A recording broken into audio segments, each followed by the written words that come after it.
On tap today, we have Shanna Toft. How are you doing today? I am fabulous. How are you today? I am doing fantastic. I am really eager to talk to you about all sorts of things, not the least of which being that you are an up and coming actress. Let's put it that way. Yes. I've looked over what you've done, and I just love people like yourself who are just so energized at getting into a creative field. Thank you. I've actually, I've had the acting bug like my entire life, and I grew Mhm. up in theater and, doing plays and things like that. And I really was not encouraged to pursue acting as a career, but I was allowed to do it for fun. I had to focus, of course, on school and getting a degree and things like that. But that desire never went away.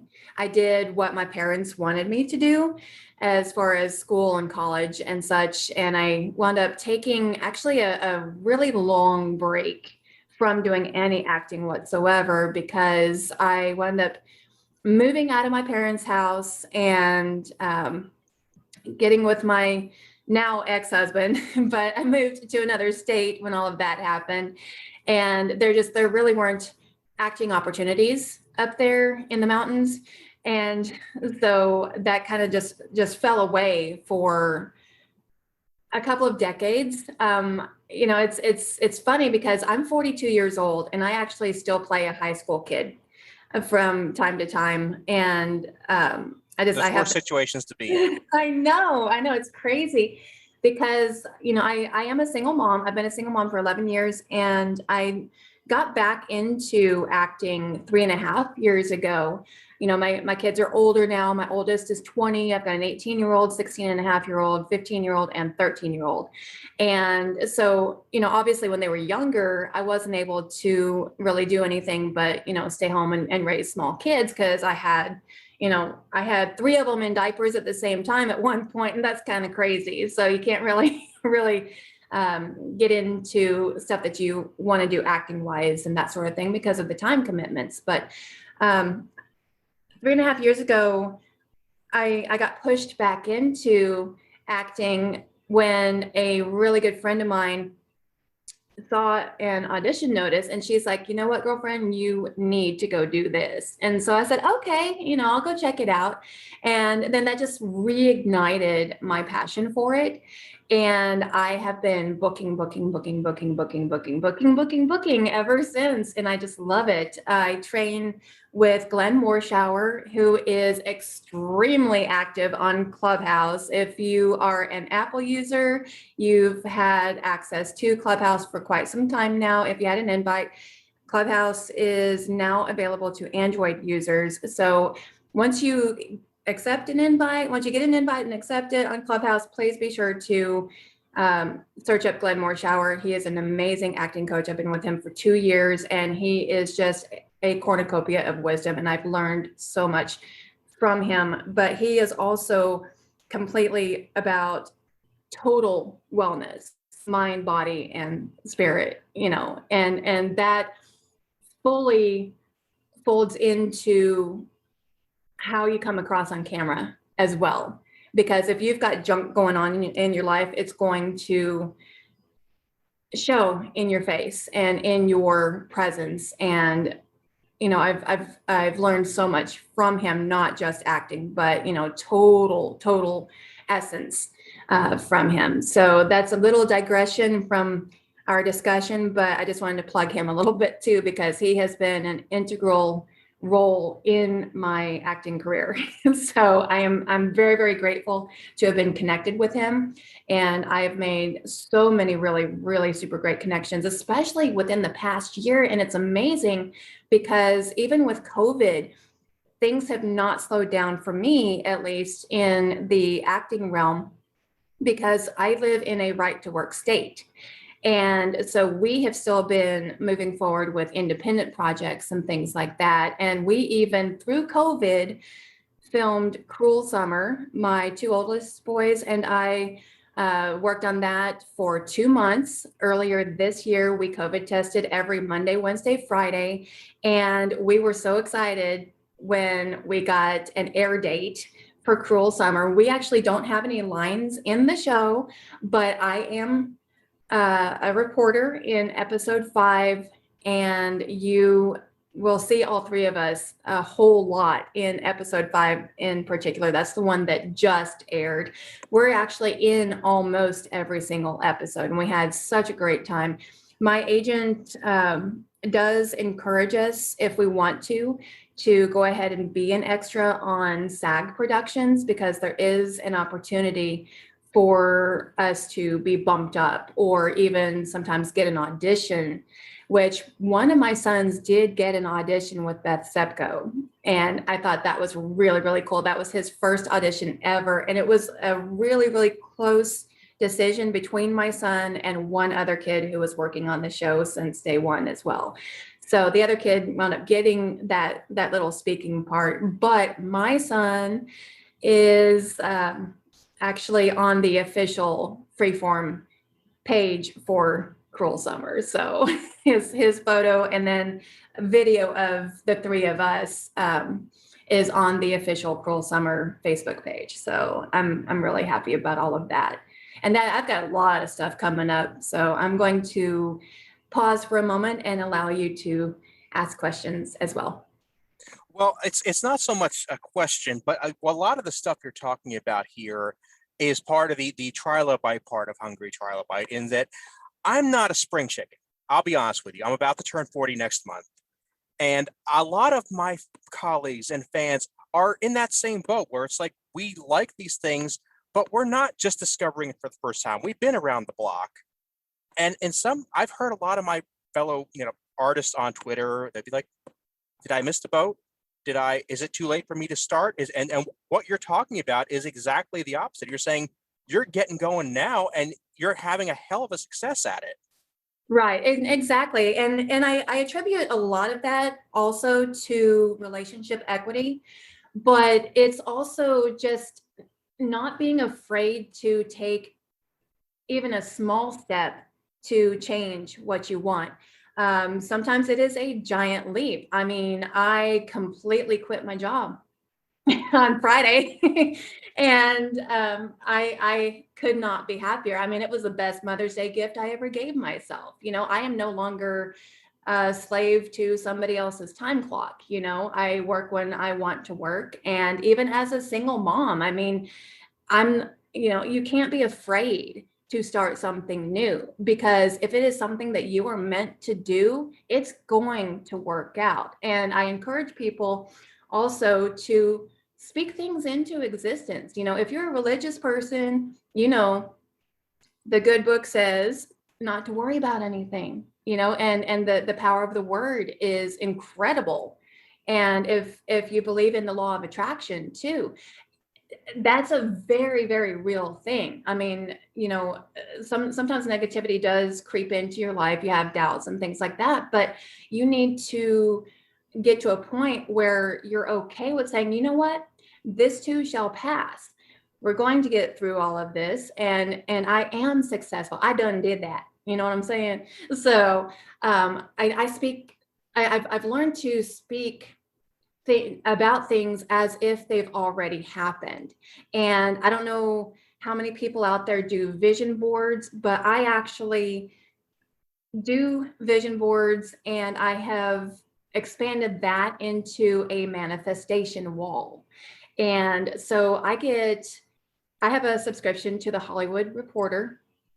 And when those come in the mail, I cut out things that I want to have happen and I put them on my manifestation wall. And I kid you not, those things have happened and they continue to happen, because it's, whatever you put your energy toward, whatever you focus on, that's going to be your heart's desire. And so that's where all of your energy is going to be feeding into. And if it's something that you really, really want, you're going to find a way to make it happen.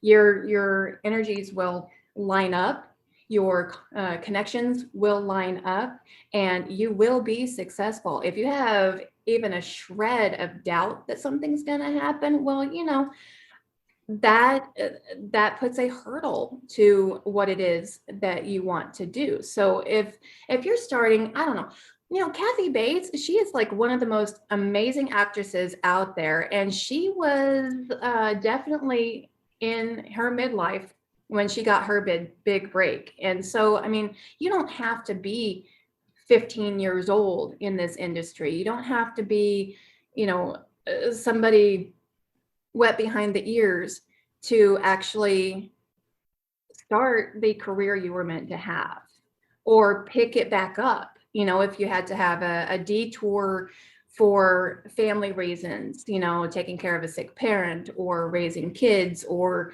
whatever it is, you can still pick it back up or even start it.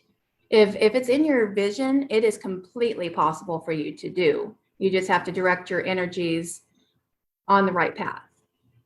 And you can find that concept in all sorts of different manifestations. I don't even.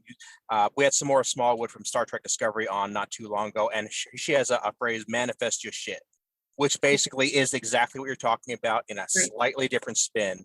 I have heard of people using things that basically self-assertments, where they basically write down what they want over and over, and it focuses them.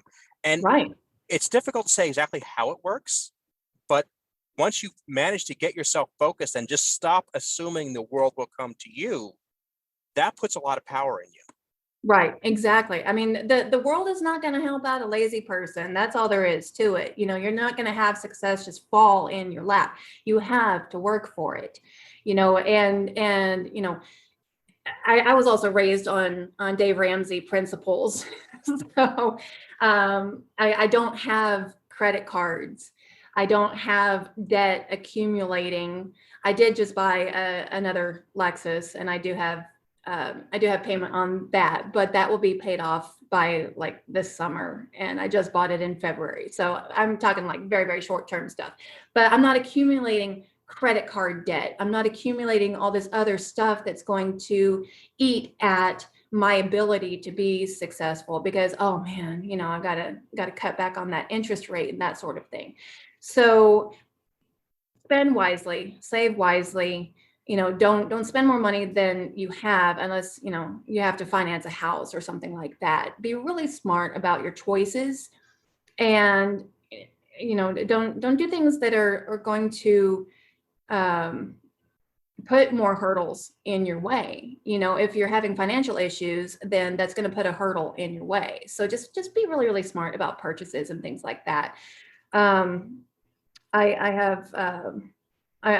have a tax accounting background also, but I have spreadsheets and things like that I go over and stuff. But yeah, just, being really, really smart about every area of your life, financial, relationships. Cut out people who take away from your success, the naysayers, the non-supporters, that sort of thing too. I mean, I've had to cut some people out of my life just because they were disrupting my energy flow.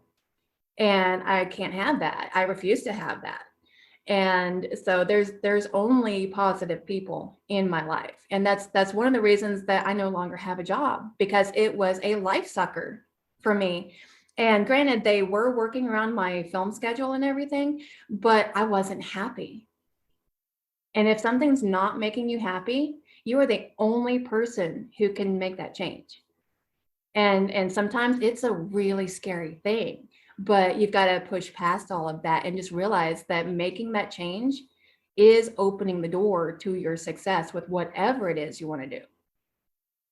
And another thing that's striking me, not that I'm disagreeing with anything you're saying, but that you're coming as this as an actress with a lot of skills that a lot of people would consider completely unrelated, and you're making that work for you. You're making a lot of very smart decisions. I talk a lot about how the tools for success in the 21st century are very different than they were in the 20th century, which is where a lot of us are still thinking. Mm-hmm. You can be an actress and still have a very solid business background. In fact, I would suggest it strongly, because you're the only one that can look out for you. Right. Exactly. And, I did go to school for business. I originally was going to be a chemical engineer. And it's crazy because I wound up changing majors because of a professor that I had for my engineering physics class. Like he wore this shirt that exposed his belly button, and he did it on purpose. And it was just I didn't want to look at it, so I quit going to class. So I was not as successful as I could have been in that class, but I wound up changing my major over to business, and I wound up getting 2 bachelor's degrees and 2 master's degrees. My first one in management, my second one in marketing, and then my first master's degree in marketing, my second master's degree in accounting. And then, technically I don't use any of those degrees for acting, but I do You at the do. same time. Just So, the 10 minutes we've been talking here, listening to what you're telling me, I can see how your mind is working at those things. It's one of those cases where you can have talents that don't necessarily collaborate, but you can find the ways to make them work, and that makes you more powerful than somebody else without those skills. exactly. I I mean, didn't Go ahead. My umbilic, for example, was Amy Farrah Fowler on The Big Bang Theory, and she was Blossom when she was a teenager. I apologize, a teenager. So she grew up as a child actress, but she still went to school and she got a doctorate, and she is still making more money as an actress with a doctorate. And so, I'm not saying, hey, don't go get an education or anything like that. But if you want to do something that's a little bit out of the box, make sure that you're applying that knowledge to whatever it is as well. I mean, I think everybody needs to have some business skill. I've been talking a lot about I call it the myth of the starving artist. This Mhm. idea that if you really want to be in the arts, that's what you have to focus on. And you give yourself such a push toward that you let everything else slide. And if that doesn't work, you literally starve because you will not accept, having a day job. You won't accept getting an education. You won't accept making a reasonable decision to pay the bills here and there. And I'm sorry, it's bullshit, because Yeah. we all need to pay the bills. We all need to protect ourselves and our families. Right, right. Well, and I actually am one who refuses to have a day job, but I was working a night job so that I could film during the Mhm. day because my day job was interfering with what I was meant to do. But And you made that so, choice now after yes, you laid the foundation, you got yourself ready. You didn't just say, as of today, I have no money coming in, but I'm going to make it. That wasn't your choice. exactly. Exactly.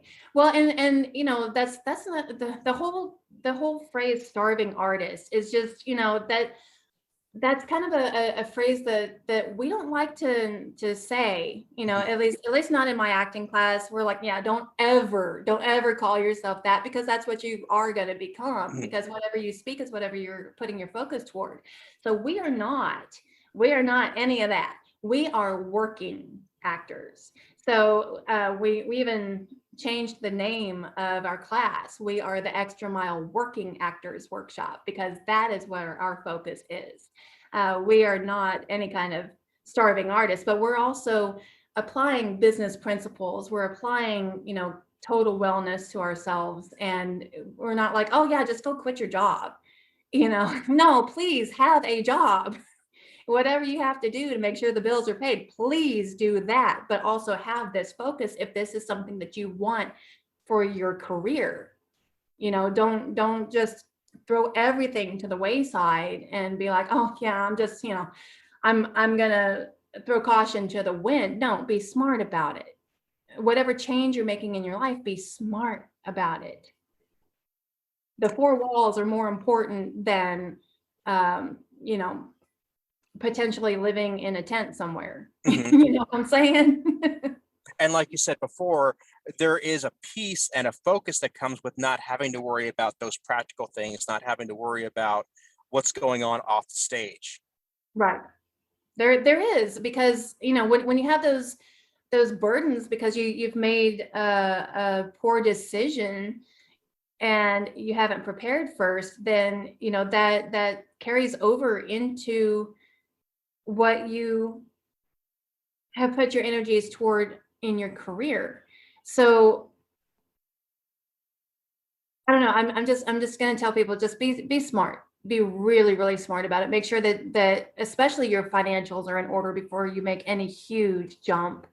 But also, I encourage people to have multiple streams of income too, because when, I'm not saying if, but when one doesn't work out for one reason or another, you still have other resources available to you. So like I have, I'm not just an actor. I also, I do accounting for people when I feel like it. I'm a merchandiser when I feel like it. I'm an MC, I'm a director, I'm a producer, I'm an editor. I have all these other things that I do, and I do it all when I feel like it, which is even better. But I always make sure that the bills are paid before anything else, And and that's what a lot of people don't think about first. yeah, and it's just like I said, I've looked at a lot of people. Let's just take acting for the. I mean, I've talked to comic book artists and musicians and stuff, but especially actors in particular. It is not uncommon to find an actor who is also selling real estate, or Right. an actor who is also uh, doing a YouTube career, or they have a cameo stream. A couple of years ago, this might have seemed like something that was unseemly. Now I just say it's smart business. Oh, for sure, for sure. Well, and like I've just started getting into voiceover auditions as well. So like I bought, I've had a home studio for a couple of years, and I keep adding to it piece by piece because equipment is expensive, and I don't buy it unless I can pay for it outright. And so I have upgraded my sound equipment too, and I've started sending off voice reels and things like that. And I'm waiting to hear back on some of those, but I'm just like, there is so much out there. There is so much out there. But it's like, even if you have an agent, and I do have multiple representation, but my primary agent is SAG, and she does her job so well. But I'm also one of those actors who is constantly scrubbing for audition, casting notices and things like that, because it is a full-time job, making sure that you're looking at all possible resources for projects and things too. So don't leave it up to somebody else to find the work for you. I mean, you're signed with an agent, and that agent is backing you. That agent is putting his or her reputation on the line whenever you're submitted for something. But also, if you want to work, then work at finding the work too. And, So and we even have an opportunity right now. I've seen this especially since COVID, but even before that, there was a trend that actors would talk about they couldn't get work. They would fish for projects they wanted. They couldn't find a match with the project they wanted. They might be a very talented young actress, but they're trying to do a comedy and they can't get taken for that, or vice versa. They might want to do drama. They can't get taken for that. And they just decide, screw it. I know a couple of directors. I know a couple of, and they make their own movie. And those can be some of the best movies because they're made specifically because the people who could make it wanted to. absolutely, and that's one of the things that we did for Amazon Prime. I'm very excited. I just was told a day or two ago. All my days run together sometimes, but um, I directed an episode of an independent series on Amazon Prime. It's called Evil Deeds. I can talk about that a little bit because my episode is episode 9, and it's called Hugo, and that dropped yesterday. You have to pay to see it because of content on there, but I'm very, very excited because I also got to cast that episode. And so I'm like, I know these actors. I did hold auditions and I did watch everybody's tapes and everything, but I selected actors that I knew would make my job easier as the director too. And I'm very happy with how it turned out. And I'm in a later episode of that series, which I can't talk about yet. And then on Amazon Prime, pretty soon, I will have a short on there. And I'm actually getting writer credit for it because it's a slasher film that we filmed up in Arkansas, and it's called Snowy Night. So be on the lookout for that. But we improv'd the entire movie, and we had so much fun with it. And it's got some twists. I mean, we had a general storyline that we were following, but it's all unscripted. So Shanna, really, I can tell you that if I was going to recommend somebody listen to this episode because they were looking to get into acting, I would be saying the reason you want to listen to this is because she's giving you a lot of great examples of resources you can use and success stories that you have. And I'm going to make sure all that goes into the show notes on my website, aaronbosick.com. Your class, your mentor, all your projects, all that's going to get out there. awesome. Is there any place else that you'd want to send people while we're talking here? Sure. Check out my IMDb page, please. Yeah, they can stay in on top of projects that I've actually been added to, because most of the time, especially when it's a bigger thing, you want to wait for production to add your IMDb credit. So like Cruel Summer is technically owned by Disney. It's on Freeform and Hulu, but it is a Disney subsidiary. So I mean, you don't want to add yourself to things on things like that. But I don't have all of my credits on IMDb, but it is a really good resource to check out some of the bigger things that I've been working on. And my Facebook page, I do have a public Facebook page, and I post a lot on Instagram also. So my Instagram is at Shanna Toft, SHANNATOFT. That's Tango Oscar Foxtrot Tango. And I've got my my fan page on Facebook that is just IMDb Shanna Toft. So facebook.com/IMDb Shanna Toft. And then I've got my actual IMDb page, which my vanity URL is www.imdb.me/Shanna Toft. Again, all that's going to be in the show notes. And I tend to add to the show notes as time goes on. So if something comes up that's relevant to this episode, it's going to get slipped in there, whether it's months or years in the future. Perfect. Thank you so much. Thank you for doing this. I think this is really exciting. I think you're going to be a talent I'm going to want to watch, and I would love to have you back on at any point. Awesome. I would love to be back. Thank you so much. Thanks so much, and talk to you soon. Yes, sir. Thank you.